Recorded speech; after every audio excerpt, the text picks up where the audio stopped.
Broncos country, welcome back to Generation Orange. It is a great day. Do a little dance for today's win. Wow, what an incredible game coming out of Philadelphia. It's a beautiful Sunday morning, 27-17 Denver today. We have so much to Mm, talk about. Thank you so much for joining I us. think it was 21. 21-17. What did I say? Didn't I 27-17. say 21? Oh, yeah, yeah. Maybe you did. Sorry, I meant Yeah, to say yeah, 17. yeah. Regardless, the Broncos We were don't on know what's top. going on. We're too So happy. we're so happy. We're a little Let's go, discombobulated. So Broncos country. let's Bo. Thank you so much for joining us today. My name is Adriana. This is my father, Les. If this is your first time joining us, welcome to Generation Orange. It is so nice to have you. Please make sure you hit that subscribe button and make sure you also hit the little notification bell so that you never miss another episode of Generation Orange. And that notification bell is going to come in handy, especially in the next few weeks when we begin going live. This is pre-recorded for you guys, but we have a lot of great stuff coming up.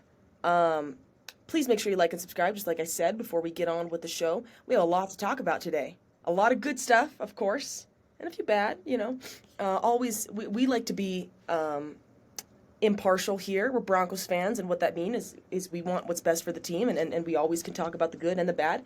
We can also celebrate an incredible upset, huh? Yeah, and I don't know that it's so much of an upset, like shock the world upset. Some people, some fans might be a little surprised. But I think as Bronco fans, we had talked about it. We certainly thought we had a chance to get this win. You know, the but I do think there's a lot of reasons to be excited about it. And we'll break it down in the details, but just a really good win. And what keeps coming back to me is we were happy with that win on Monday night. That we broke it down, we talked about all the things they did right. But I think it always came back to, well, it's still Cincinnati, right? Well, this Mm-hmm. isn't Cincinnati at home. This is Philadelphia on the road. And they did a lot of Yep. those same things well. And really, two back-to-back weeks of really good football. I wanted to ask you, do you remember the last time the Broncos played so well 2 weeks in a row? Um, I think that 2 years ago on the Russ run, when Okay. we were 7-6, and we beat Yeah, I think it was Minnesota, and then we beat Cincy, or no, we beat the you Browns, and might be then we beat right. Yeah, Kings. That was an exciting 3 weeks, but I totally get what you mean. Because yeah, even then, that was shocking for us to go on that run back in 2023 with Russell Wilson, and we ended up falling short of the playoffs that year. right. Let's No, also that be wasn't real as exciting. about that. It was not nearly as exciting. It was exciting, but this is different because we've come into this season with these expectations, and we've come into this season. We went to the playoffs last year. You know what I Right. mean? And so now the bar is just that much higher, and the expectations are that much higher. And you're totally right about Cincinnati. And we mentioned this last week. Hey, it's good that we beat Cincinnati. Obviously, it's always good to win, especially in the AFC. And we did beat Cincinnati the way that a good team should beat a, dare I say, struggling team right now. Right. You know what I mean? If we would have hung out with Cincinnati, that would have been problematic in my mind. And then to march into Lincoln Field in Philly and struggle a lot. I'll be honest. I feel like we struggled a lot at times, especially in the first half. But to Hmm. have a absolutely dominant looking second half and fourth quarter, especially with plays where you can actually see improvement, from the things that I was at Hmm. least concerned about, and especially the last few weeks. That is not only exciting, but it just brings this other level of expectation. Like, oh wow, this is actually a football team that people have to circle on their calendar. You know what I mean? When you're looking at the whole week. So yeah, it is. Wow, what an incredible game! It's a very exciting game too. Just one of Yeah. those. It's like you said. I didn't think it. I also don't believe it was a major upset. I believe in the Broncos. I have a lot of respect for the Broncos. Not a lot of people do. I also, of course, have a lot of respect for Philadelphia. Man, they're the defending Super Bowl champions. You know what I Right. mean? And they're undefeated. And we're in Philadelphia. And Jalen Hurts is a top five quarterback. He's got one of the best wide receivers in the league. So lots of stuff to be happy about. So let's just begin with some initial thoughts, and then I want to get straight into the game, really. Okay. Yeah. So, like I said, I just I feel like it again. Another game. All three phases I feel good about. Just a complete team win. Um, and I also feel like it kind of. I know we both had a lot of expectations this season, and then to get off to the start where we lost a couple of heartbreakers early, I feel like this one kind of got us back on track. Where Hmm. yeah, we're 3-2, which isn't it's good, but it's not. We'd rather be 4-1, I guess, or 5-0. But after those heartbreaking losses, and we never predict our team to lose, right? But I think this is one game that when the schedule came out, you looked at it and said, okay, if there's, that we might lose that one. This is a tough Hmm. game, the champs on the road, a really tough environment. So, and the flip side of this is we may get a little of the overreaction from the national media about, oh wow, the Broncos are back, and where it's never, it's always a reaction as opposed to. I think we try to keep it even keel, and we want to just see our team go in the right direction. I'm not gonna, crown the Broncos or anything, but this is the type of win that defines a good team. And I think that if you look at the body of work thus far, this win today kind of confirmed we're a good team. We're a contending team, and they have no reason to not believe they can go and win against anybody in any place after today. Yeah, I think that's a really good take on it, and I agree. It sucks being on the losing end of a really close game. Obviously, we've had two of those this year, and those have been really heartbreaking. They suck. It's just the worst feeling because you know that your team is good, and in even some circumstances, you know that your team is better than that other team. But whatever, that certain things happen, and you don't get the win. But today, it just felt like a hard fought battle. There wasn't any period when I was just like, oh, this is just abysmal. Like, I can't believe it. My feelings about last week in the first quarter when I'm just like, or sorry, 2 weeks ago in LA, we can't get a first down in any of our possessions in the first and second quarter. That's really frustrating. But I didn't feel like that was the case today. I feel like today it's exactly what you said. All three phases against a really, really great, the best football team, right? That's what they are. They're the defending champs. That's They by are the best football definition. team They are the right now. That's what that title means. Um, and it wasn't like, we kicked a field goal at the last second and kind of got out of there by our chitty chin chin. No, the Broncos won that game. You know what I mean? And absolutely. if you're an Eagles fan, you're on the receiving end of that close game where you're really frustrated. I think that the Broncos got outplayed at times today. I think you would agree, but to put it away, this is the big thing for me. To get the lead, to get the 2 point conversion, to tie it up, and then to get the 2 point conversion, and then of course the field goal, and then really leave it up to I don't want to say Hail Mary. It wasn't quite that long, but the Eagles now have just over a minute left, and they have no timeouts, and they are the ones who are now having to scramble to try and make four different plays against your defense. That is the situation that you want to be in. That's the situation that you need to be in if you want to be a contending football team. And how incredible and how refreshing it is for Broncos country to enjoy that win today. You know? Indeed. Um, Another thing that I was when I was watching the game, it's early fourth quarter. We're down by 14 points, and it occurs to me we're down 14. We have controlled the line of scrimmage. We're the ones that are pushing them around, running the ball, and they're not. And we've talked about this many times, and I think need to accept that the game has changed because we've seen plenty of games where you control the line of scrimmage and you still lose because they had the ball last and they just drove. It's it was a It's good just a different game. Well, it is, but at the same time, it still matters to run the ball and to stop the run.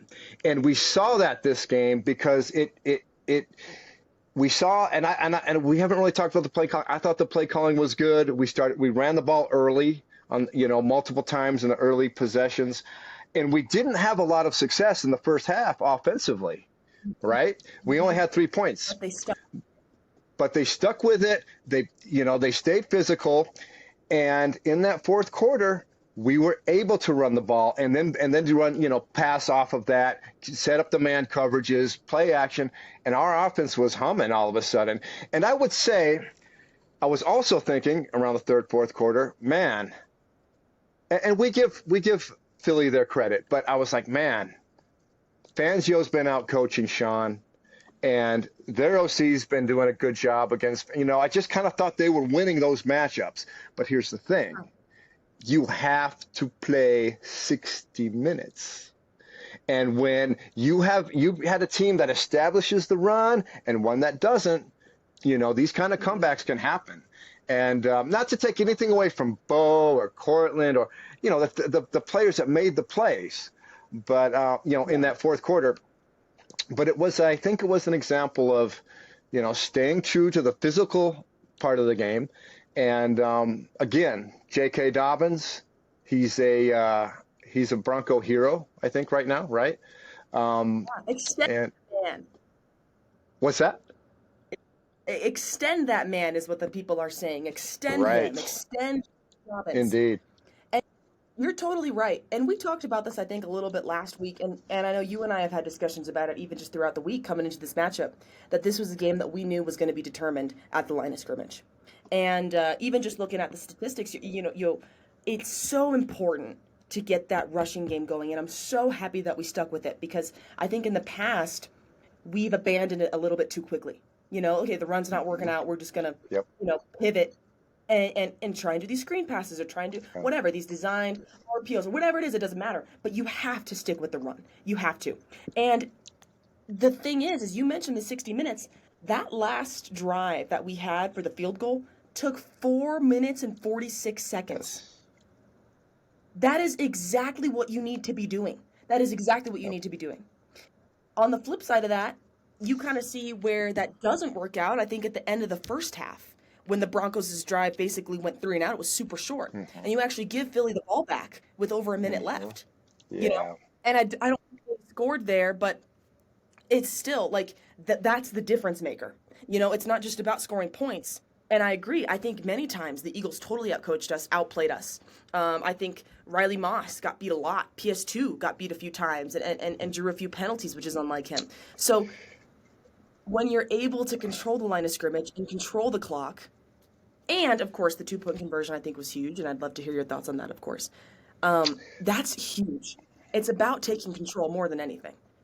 Because you can win a football game in a close match, but who is actually asserting their dominance? Who was actually saying, there's not going to be any time for you to drive down the field after this? Yeah.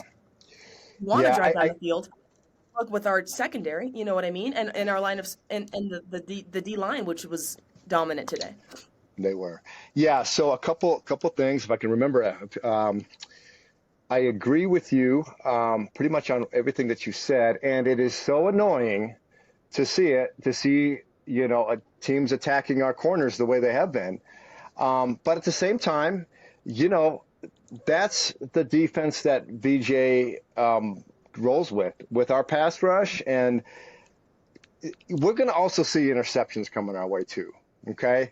Also, I think there's a trend, especially these last 2 games, where offenses have had some success against us throwing the ball for the first couple of drives, and then the adjustments are made, and then the receivers, And as far as Surtain and A.J. Brown is really good. And a lot of what Surtain does against those kind of receivers is he tries to take away the deep first, right?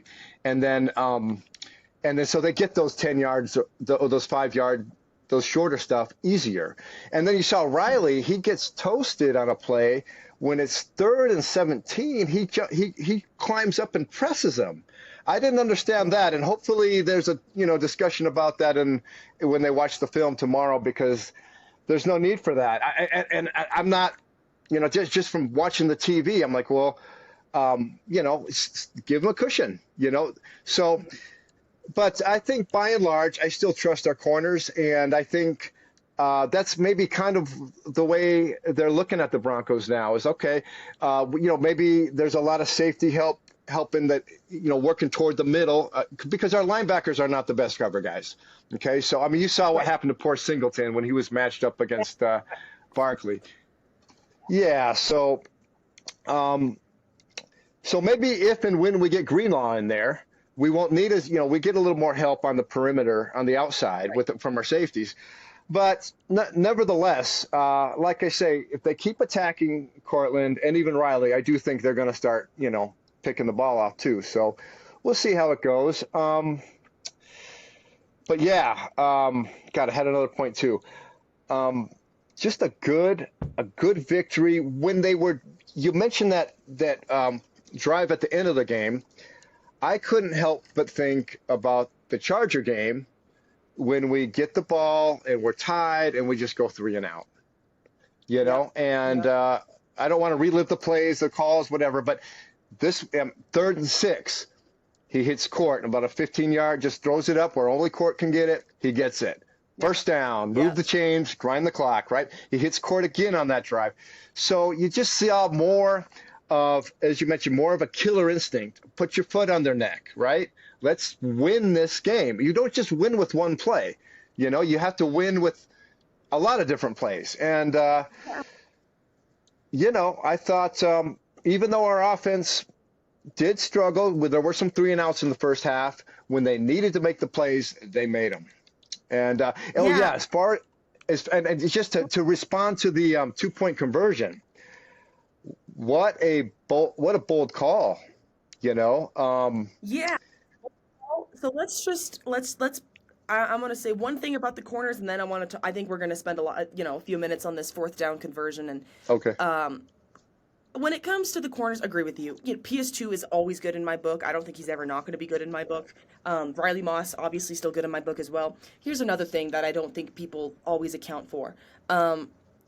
Yards, I don't know the exact statistics on this, but yards after contact with our secondary, very null. There's not a lot.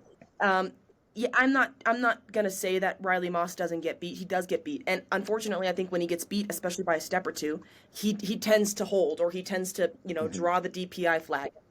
I think that's what kind of happens in that situation, because he's thinking he doesn't want the pass he doesn't want a complete pass no matter what. So I can understand that.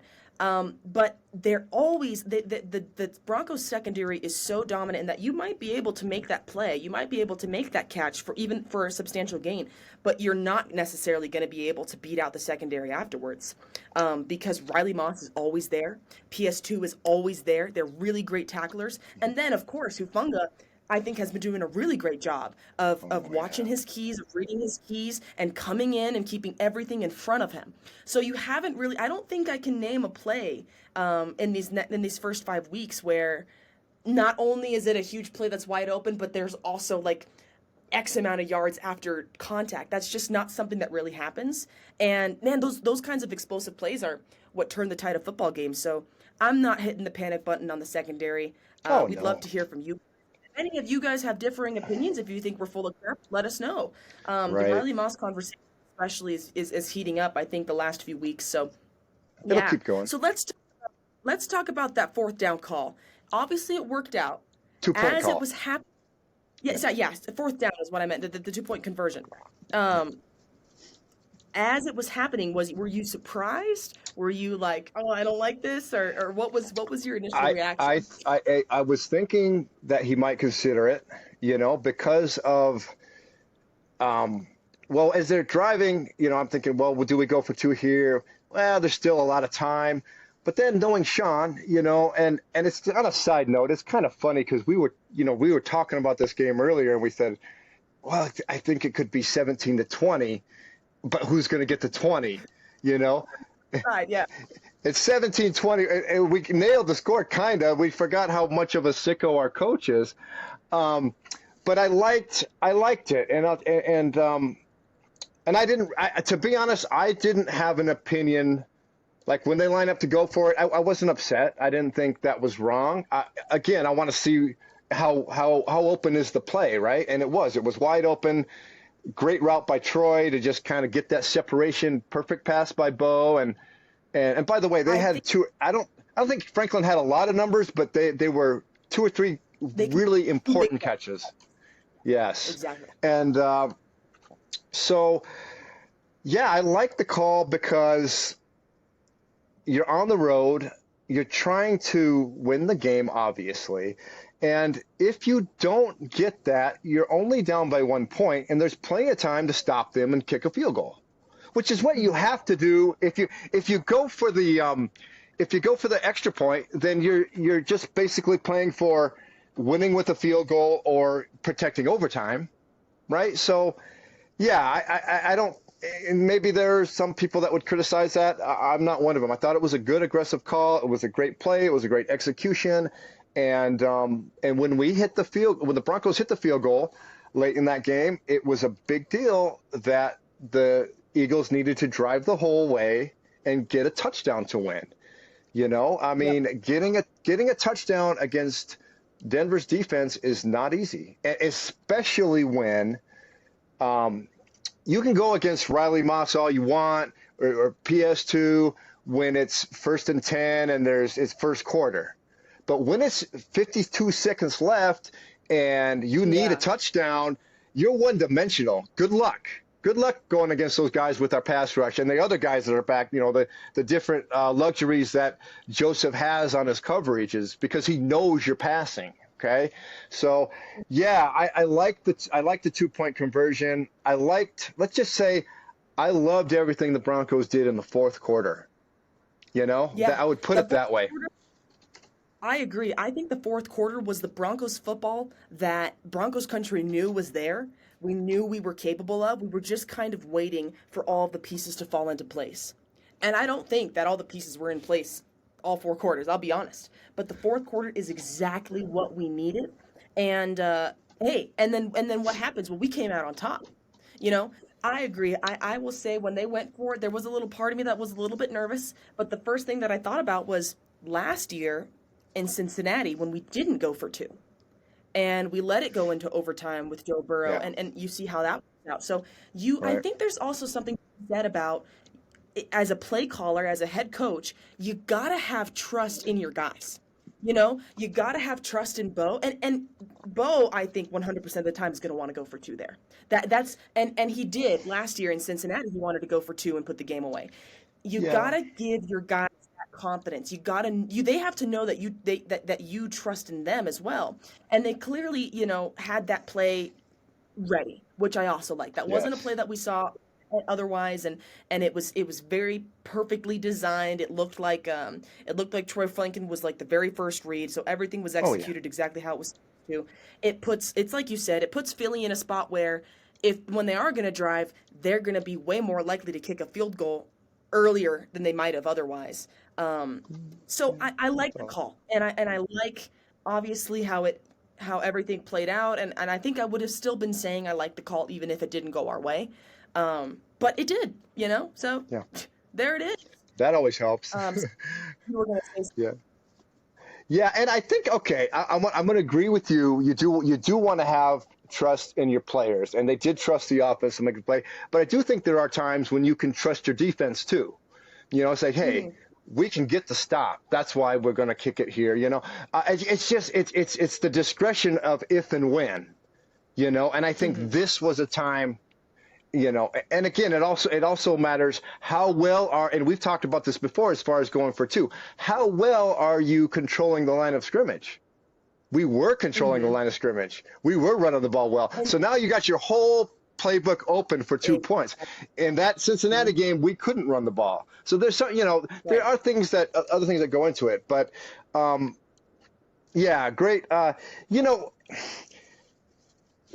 going back to and you'd mentioned this early, there was some sloppiness. It was interesting to me how sloppy both teams were with penalties pre-snap.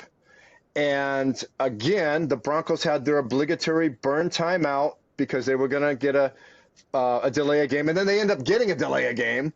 But it was interesting to me that Philly was equally sloppy. They had a lot of pre-snap stuff and holds, so I don't know. Maybe are we being too hard on the Broncos? Is it just it's just hard to play a clean game these days? I don't know. I think I kind of disagree with that. I think that the penalties, once again, if there was actually one thing that I'm pinning as something that I'm concerned about, it's the penalties.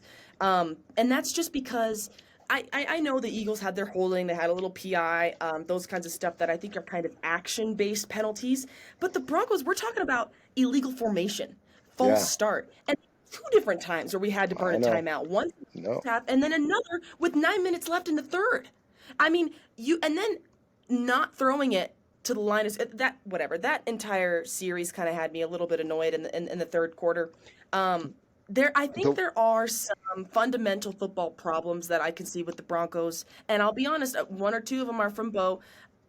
Early on, when it's the end of the first half, I think is when we burn that timeout, and then we get the delay of game. It's you should have frustrating run. because yes, and if not, you gotta have plays ready. Like it seems like we're not necessarily the team that can just go a whole drive, a 2-minute drill, no huddle. Everyone knows exactly what they need to do. There doesn't need to be time to recall or re-shout out things at the line of scrimmage.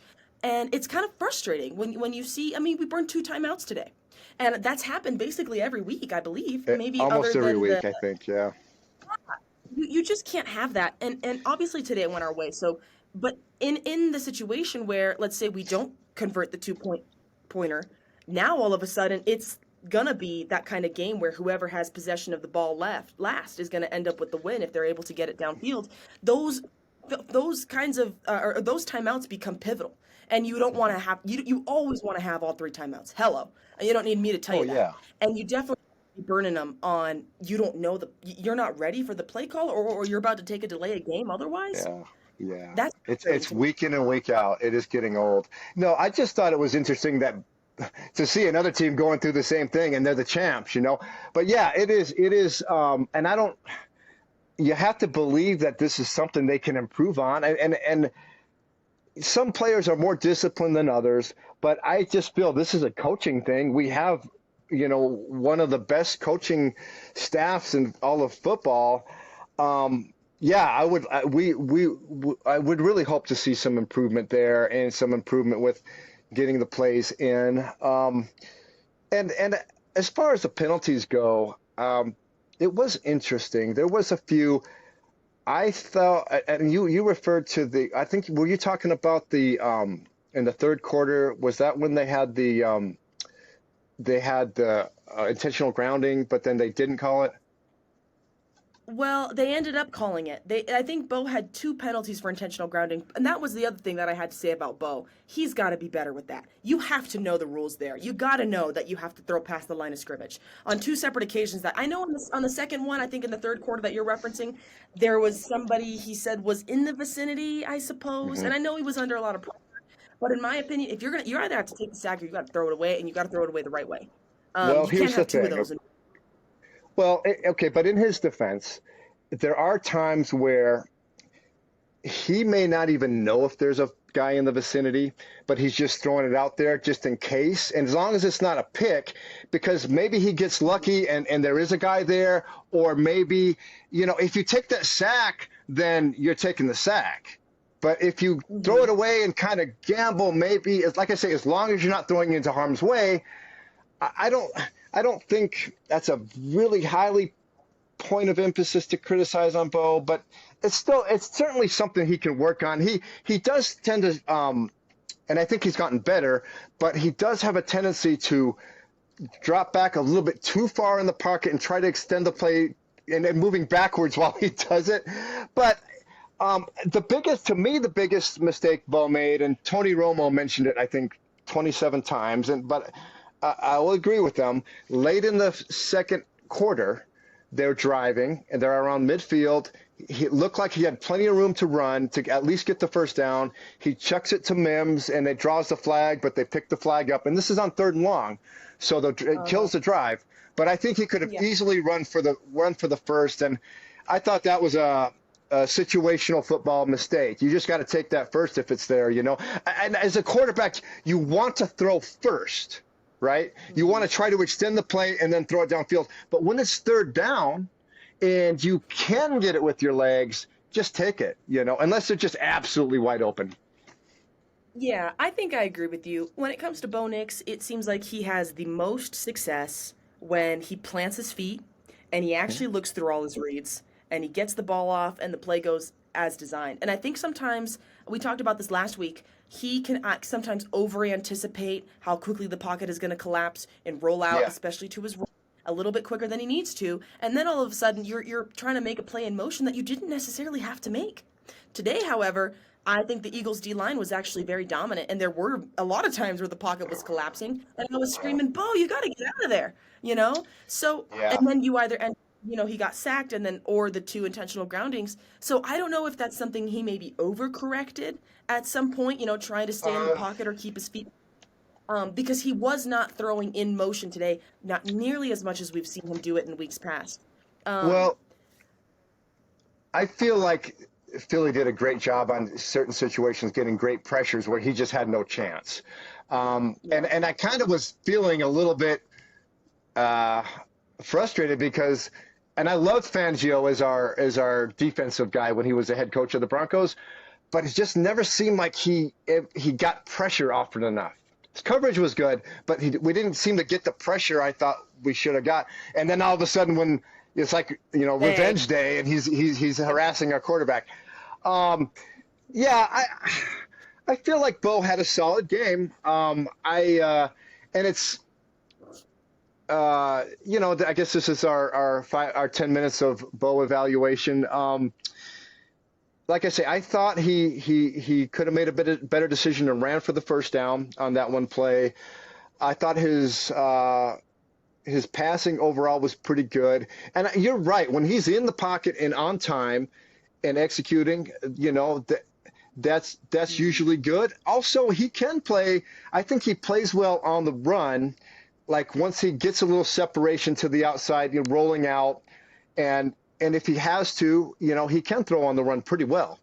But those times where he's kind of on the outskirts of the pocket, whether it be in the, you know, sometimes he tends to, I think, backpedal a little too much or climb up a little bit too close or too into the pocket before his throws. But I would say, by and large, we're seeing him improve in those areas. And I think, you know, I just feel like today he did what he needed to do. No big mistakes. You could say, yeah, he could have ran for that first. Okay, I guess that's a mistake, but no turnovers. And, you know, at that final drive, made some perfect throws to court. Decision-making was good. He led us to victory on the road against Philly. So I'm going to call this a good game for him. And I just feel like we are seeing that growth. Now, do we see a guy who's going to be an all-pro this year? No, we don't. But at the same time, you know, for a second-year guy, he's still developing and he's still going on that trajectory that we want. And you know, I think anyway, that's my take. That's my Bo take for the week. Yeah, and we always have to talk about Bo, because he is the guy in Denver right now, and he probably will be for a while. So it's always kind of fun to analyze him, especially it's only his second year as a young guy, and I do actually think this is what I was going to say, is that he is somebody who you can genuinely see week to week how he's improved. You know, even in just his demeanor inside the pocket has gotten tremendously better than it was last year. All of those different things that really shape up to make or break a franchise quarterback, and that's what we want.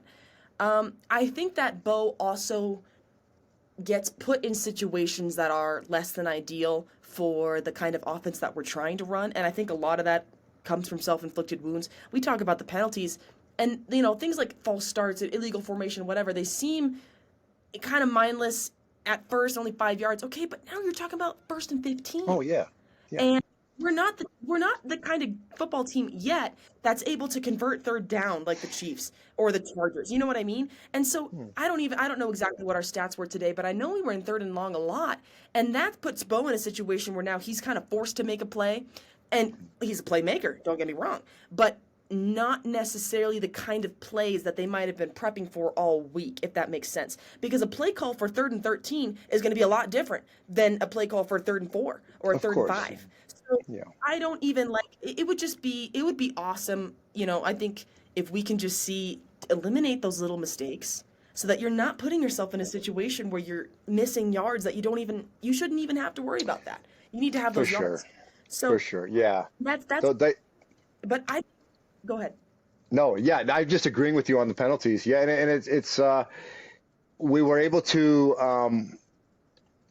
I wouldn't say this was our worst game this year in terms of penalties but it was still a lot, and we were fortunate to get the win against a good team. And again, maybe that is partly because they were equally sloppy, But yeah, you couldn't be more right when 3rd and 14 is always going to be worse than 3rd and 9 or 3rd and 4. I mean, it's just a matter of discipline. There are some penalties where hey, you allow for it. Sometimes an offensive tackle is maybe saving your quarterback's life by just grabbing him because he's just going to maybe blast him, hurt him, jar the ball loose, whatever.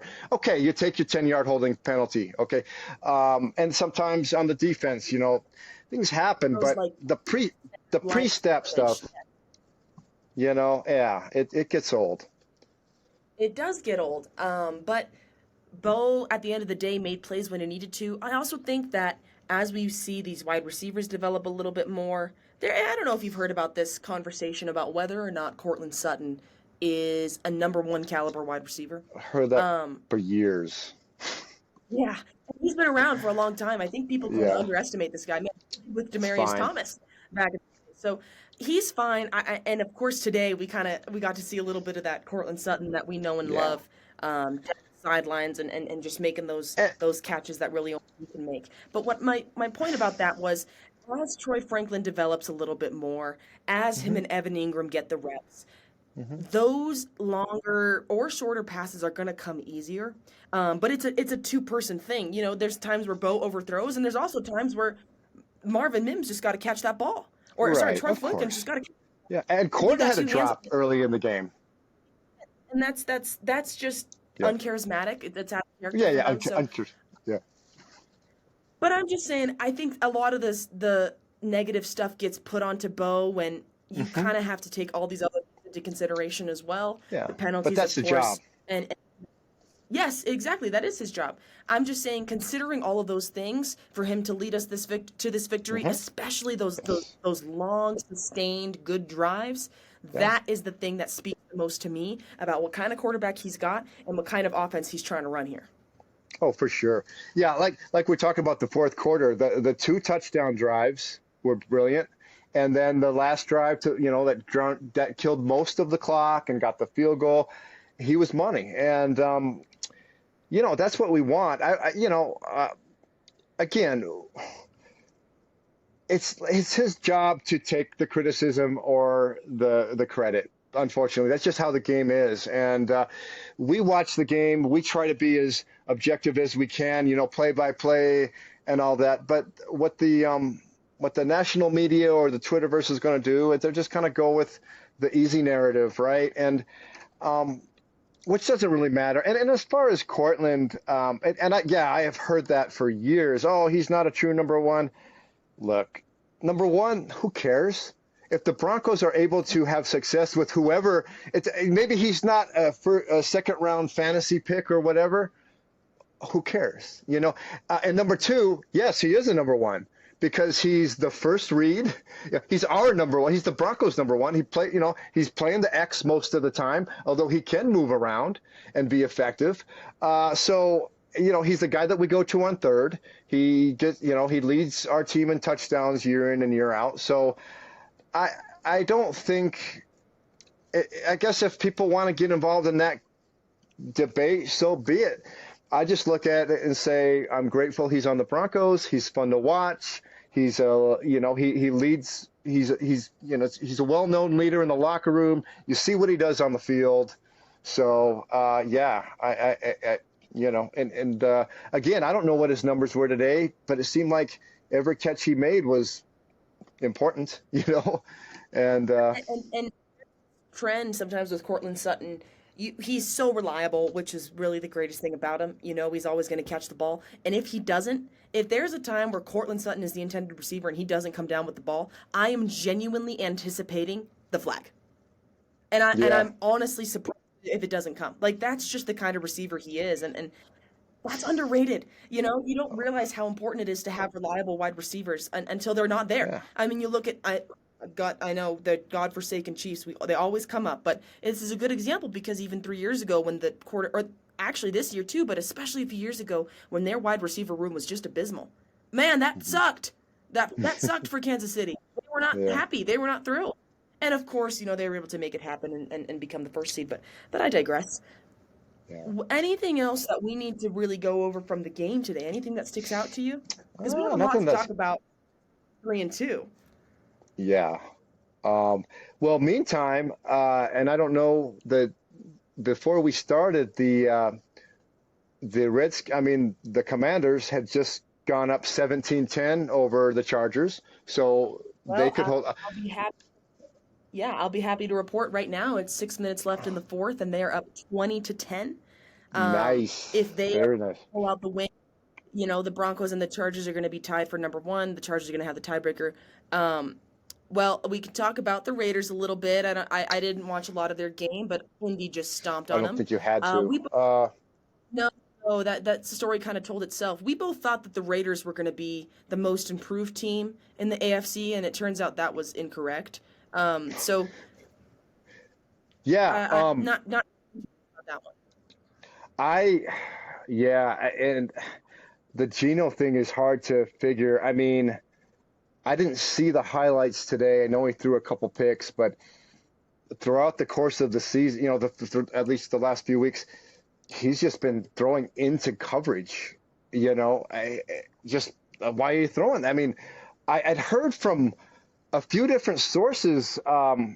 Last year, this st- this sort of this statistical company says he's the most accurate quarterback in the league, and maybe he is accurately throwing it to the intended receiver. The problem is there's guys covering that guy, So his decision making has been it's been really bad. Like I haven't really, so and it's only 5 weeks. I would say the Raiders. I would say, and I don't like to overreact. I would say the Raiders are facing elimination next week. Like if they don't win, they maybe make some miracle comeback, and I could see Carroll kind of getting them to play better. But I don't want to count them I out at 1-4, but I'll count them out at 1-5. Oh, I'll count them out at 1-4 because you just have not seen what you thought you were going to see from Right. Gino and from Pete Carroll. I have so much respect for both of those players. Pete Carroll has never had a losing season in his career, and he's one of the oldest guys on earth. So there's that part of it, but it's really hard for me to believe that this team is going to somehow end up with even 7 or 8 wins at the end of the year. I haven't watched a lot of the Raiders, but man, they look beat. They don't look like a serious football team. I'll just say that now. But that's of course great news for us. And what I Yeah. want to talk about a little bit is the next 3 games that the Broncos have, because they have a great opportunity here to seriously take control. And I really think that these next 3 games, we'll just take a look at it really quick. Next week, we're going to New York to see the Jets. Week after that, we'll be home against the Giants, and then after that, we host the Cowboys. Um, I would love to see 3-0 there. I would Hmm. love to go up and be 6-2 by the Yeah. time it's time to play the Texans, who don't necessarily look like they're an unstoppable football team. And then after that is kind of our most intense AFC games for the rest of the season. But we are in a very good situation to really build ourselves up and put all those wins in the column before we have to face teams like the Chargers again, for instance, Yeah. or the Chiefs. Yeah. Actually, the Raiders, I believe we play the week after the Texans, so depending on where they're at, maybe they would have squeezed out a win or two by then. We But hope the Raiders are still we're playing how they're playing now. yeah, you and know. the Raiders, that'll be an exciting episode to have by then as well. Always fun with the Raiders. Yeah. Yeah. No, you're right, and I think because I kind of looked ahead as well, and so well, if the Eagles win, then we can maybe go on a win streak after that and get to like 5-3. Now, as you mentioned, they take care of business, right? They just take care of business. They should beat those teams. I don't know if the Cowboys can be dangerous, and Um, but but their wide receiver's out, right? Is he out for a while? I don't even know. I'm not really Lamb? sure. I don't keep up with the Cowboys. I know that they Yeah, beat up on the Jets a little bit today, but they're still 2-2-1. And they're the Cowboys. yeah. Historically, the Broncos have always been pretty good against the Cowboys, I believe. So, and I'm so sorry, but at this point, you beat the champs. You beat the champs of the NFC and the champs of the league. Bring on anybody. Bring on anybody. And don't Yes, just that yes, way. Bring but you them to gotta. those games. No, I hear you. I Gosh, the Giants losing their receiver as well. He's, and by the time the Broncos play the Giants, they'll have a little bit of a sample size of film on Jackson Dart, and he's not going to have his wide receiver. The Jets, they got, yeah, they're the Jets. They're going to be in London. I anticipate the Broncos doing a better job of the preparation for an event like that. Yeah, I mean, I'll say this: I would be somewhat disappointed if we should. I think win the next two for sure, and then Dallas at home. Yeah, we should win that one too. But we'll see. I do give Dallas some credit to be a dangerous team. Okay, as opposed to the other two. The other two are teams that if the Broncos play the way they have the last couple of weeks, they should win those next two handily, and then probably the Dallas game as well. Yeah, I feel good. I feel really good about it. I feel And good too, and especially if we're able to go on a win streak there. And I'm not counting out that because after that is the Texans, and I'm not counting them out. I'm just kind of looking ahead to the next few weeks, especially to be 6-2 going into the month of November. Man, when was the last time?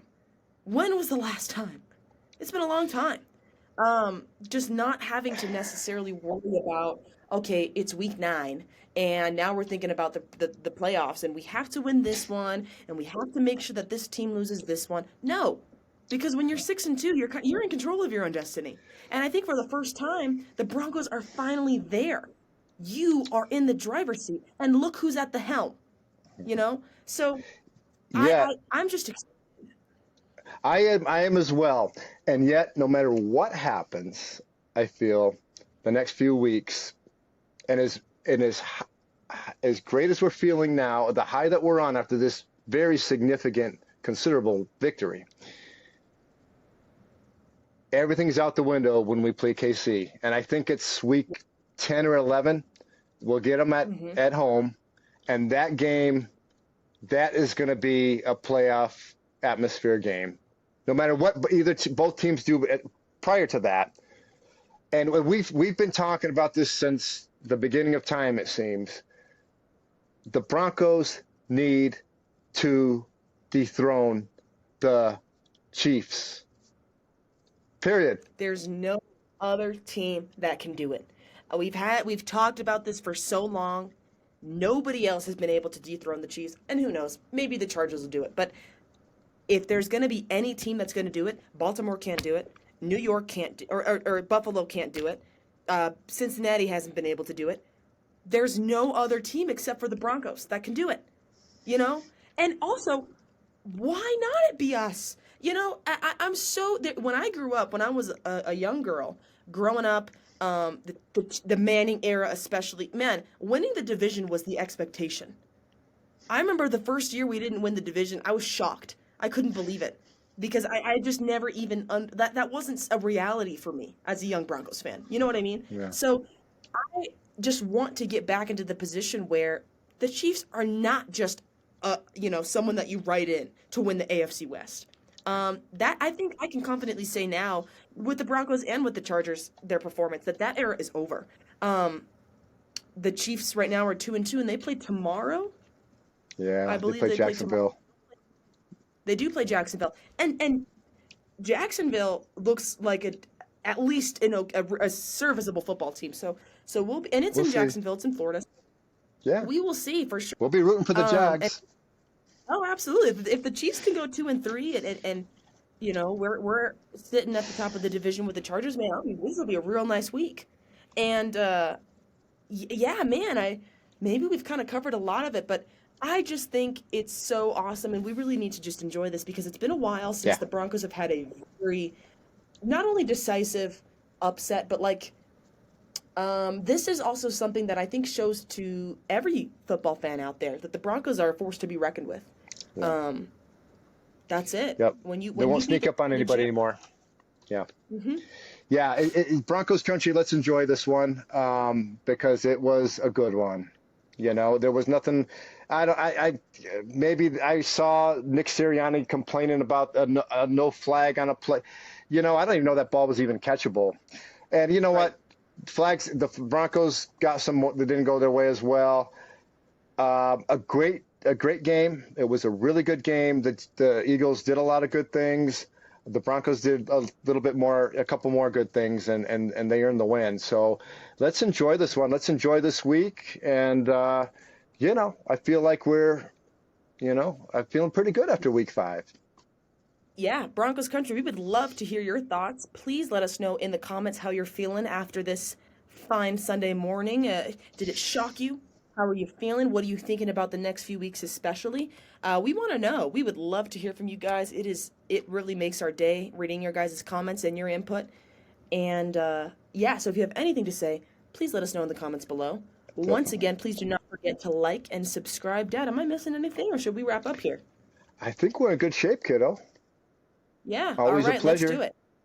Always a pleasure. Thank you so much for tuning in to Generation Orange. It's been such a treat having you. And we will see you next week early in the morning after the Broncos hopefully come out with a win in London. Once again, thank you so much for watching. This is Adriana and my father Les. It's been great. This has been Generation Orange. We'll see you next week. No.